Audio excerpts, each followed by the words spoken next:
থেকে জিএসটি প্রত্যাহার করতে হবে। জীবনদায়ী ওষুধের থেকে জিএসটি প্রত্যাহার করতে হবে। জীবনদায়ী ওষুধের থেকে জিএসটি প্রত্যাহার করতে হবে।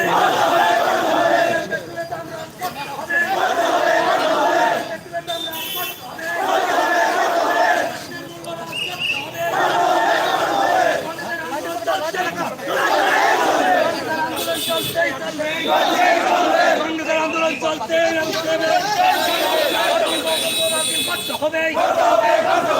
প্রকল্প যুদ্ধ বাতিল করতে হবে। প্রকল্প যোজনা বাতিল করতে হবে। প্রকল্প যোজনা বাতিল করতে হবে। কংগ্রেসের আন্দোলন চলতে আন্দোলন আন্দোলন আন্দোলন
আজকে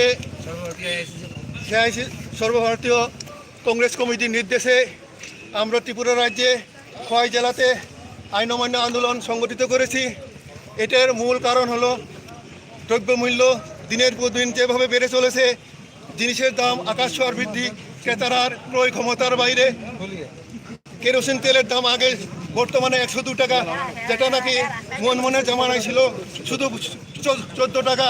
আর পেট্রোল আজকে 99 টাকা, মনমোহনের জামানায় যেটা ছিল 52 টাকা।